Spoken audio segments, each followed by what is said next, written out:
कब आवे मोर राम मोर कुटिया माँ।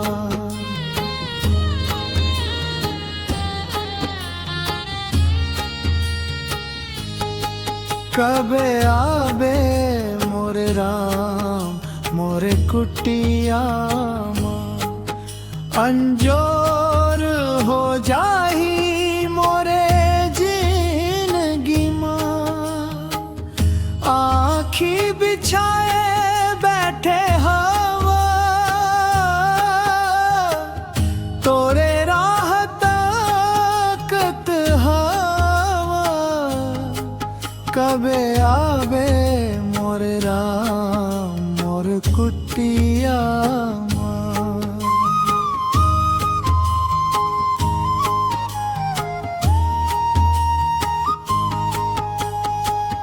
रस्ता देखत देख आँखी पीरागे।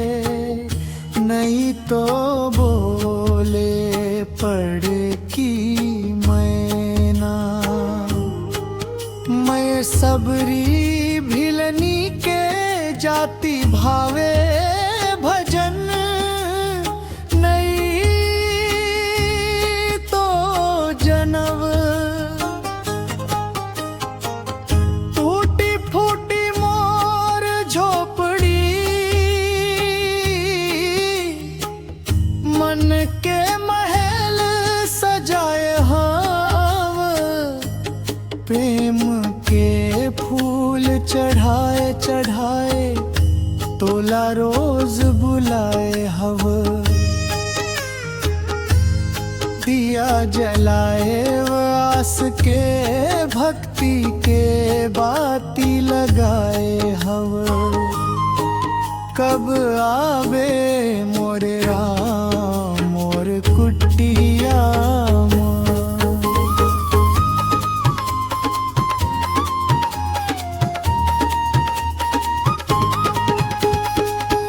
ना धन चाहम ना दौलत चाहम। बस तोर दरस के आस लगाए हव।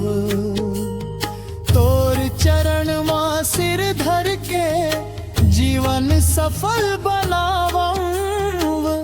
दुख के बदरी छुट जाही तोरे एक मुस्कान माँ। कबे आवे मोरे राम मोर कुटिया माँ।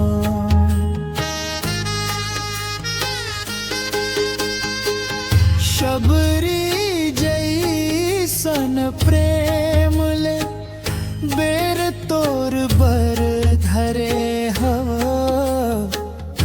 मन मंदिर के द्वार खोल के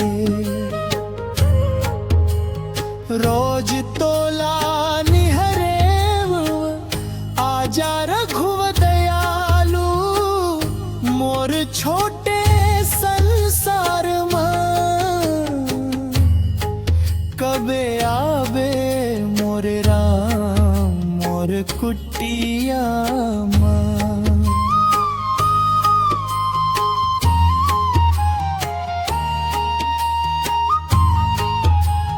राम नाम के जोत जला के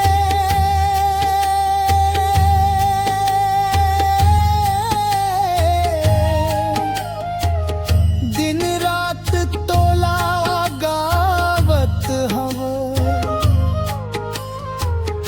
आजा प्रभु मोर मोरे अंगना माँ। यही आस लगाए हवा।